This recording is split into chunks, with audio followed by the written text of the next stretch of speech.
Hey guys, welcome back to another video. Today we are reading chapter 1 out of the book The Hiding Place.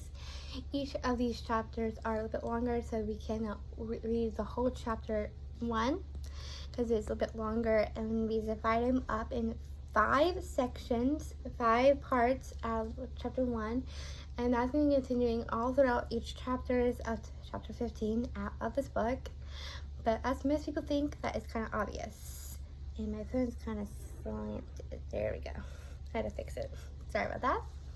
So we are going to reading into the dot on just the front page, and then read to the dot. And yeah, we are going to, before we start reading, the title of chapter 1 is The 100th Birthday Party. And before we get started, let's go ahead and show you the 2 pictures I will show before reading, because it takes me a while to read the front and to the dot, so it might take a little word salads and you might end up witnessing some word salads. I don't want to slur my words and mess up something in this video, which it probably will not happen or might happen. I don't know. We just have to see. But anyway, the first picture I want to show you guys is this picture right here, if I can show you guys. And it's so realistic, and this is actually in real time years ago before I was even born. So every single chapter and every single thing is all in this book. I will say this is years ago when I was born, which is true. I wasn't born then. I was not born in the 90s, I believe.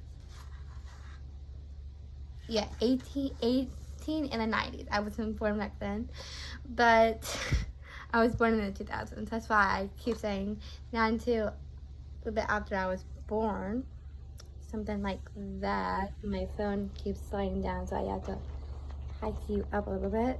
Sorry about that, you guys. The little phone just likes to slide down off a pillow, but it's whatever. So I showed you that, and one last thing before I start reading is these old-timey what happened here? These old-timey clocks here are very old-timey, and they're different brands.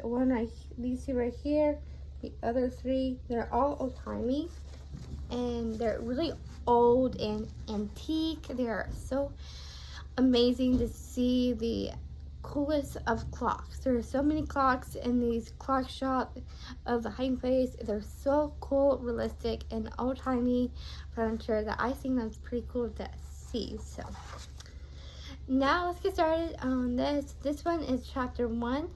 We divide them up in 5 sections because every single chapter leading up to 15 in this book. I have to divide them up in sections.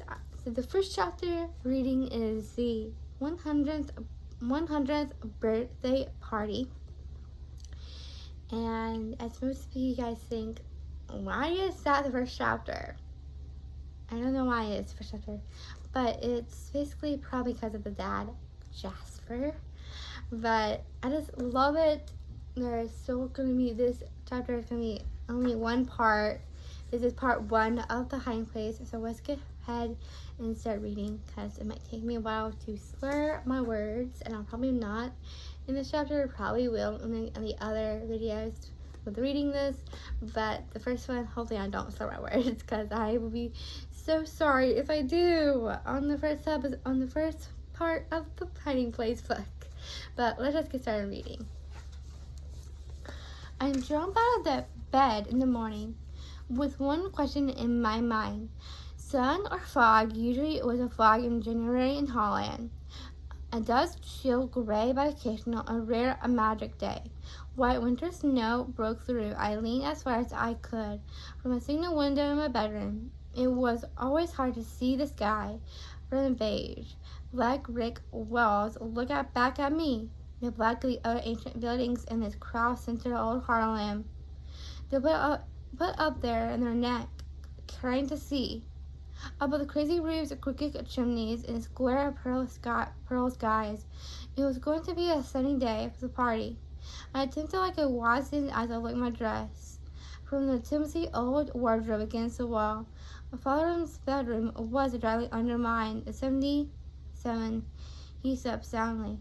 It was one of the manners growing on. I thought as I was breaking my arm to shield the surviving effect in the mirror wardrobe door, and that some Dutch woman in 1937 were wearing a skirt knee length. Mine was too cautious with 3 inches above my shoes. You are not growing your younger self. I remind my reflection. Maybe it was a few new dress that made me look more critically at myself. Then I was 45 years old and unmarried, unwisely long since finished. My sister Bessie, thought 7 years older than I, still had a sinister grace that made me turn and look after her in the street. Heaven knows it was other clothes, but a little watch shop never made much money. But when Bessie put the dress, something wonderful happened to it. On me until Bessie caught up with me, and she hemmed his edge and striking us torn, collar twisted but today. I thought standing back in the mirror as far as I could, in a small room in the dark mirror, was a very smart. Far below, down the street, the doorbell rang. Caller, before 7 p.m. in the morning. I opened my bedroom door and plunged down the deep, twisting staircase. These stairs were afterthought in a curious old house. Actually, it was 2 houses, and the one in front of the cool, tiny old Harlem structure. The 3 stories high, 2 rooms deep, and only 1 room wide. And the unknown spot as long a story is near the open between been unlocked, so they joined it with an even thinner, steeper house at the back, which had only 3 rooms on top of the door. This narrow, crooked staircase squeezed between the 2. Quick as I was, Bessie was at the door, ahead of me, and an enormous spray of flowers to fill the doorway. But as Bessie took them, as my delivery appeared, that since the day of the party, Miss said, trying to appear to pass flour and throw coffee, making cake ready to set out, and he would come to the party later. Indeed, it seemed in all Harlem, Bessie and I served banquet cards to Pickwick. We shouted together. Pickwick was an enormously wealthy customer who had not only brought their finest watches, but often upstairs as a family part of the house above the shop. Their real name was Herman Schurling. Pickwick was the name that Bessie would use, and I used between ourselves because he looked incredibly like the illustrators drawing a copy of the Dixon. Herman Schurling was, without doubting, the ugliest man in Harlem. Short and simply fat, head bald and Holland cheese, was so wide-eyed that you never quite sure whether he was looking at you or someone else, the kind of generous, as he was a fearsome to look at.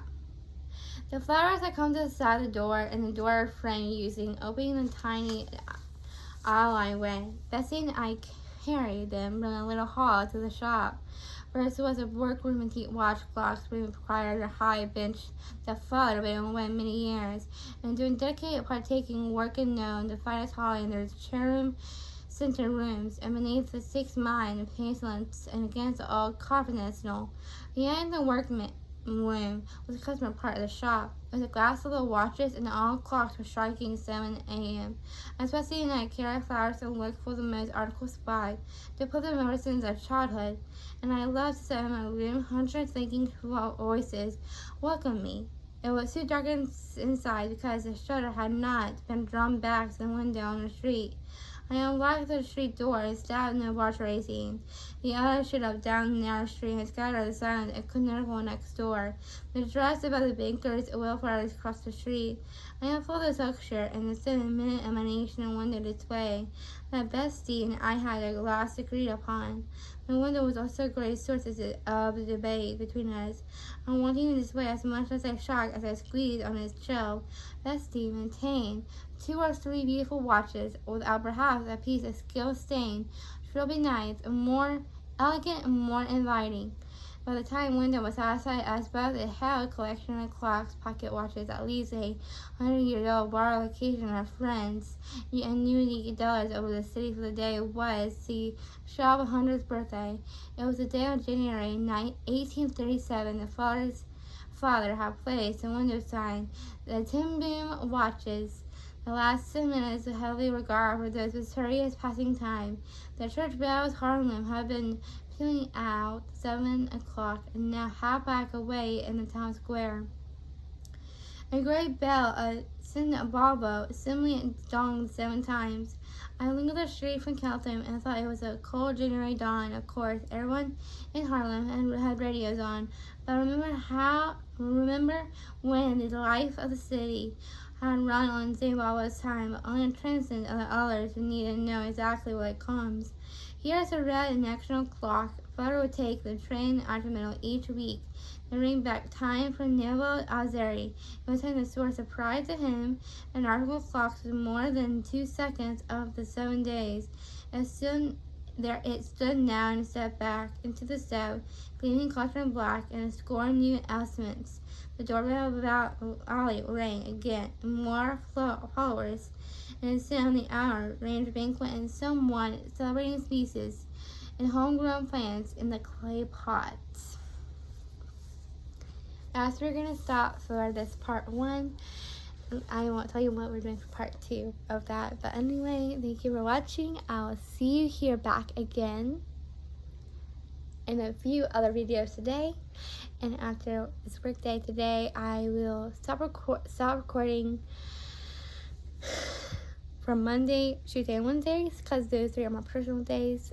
Just get ready for Alaska and bring you guys along for a little bit. I'm very cautious on what I put and a little aware that I'm not going to put every little thing on there. But I will put the whale watching on a YouTube short, so stay tuned for that, because I won't get splashed by a whale at the end of the trip. Or during the trip. We just have to see. But thank you for watching, and I'll see you back here again later today. Bye.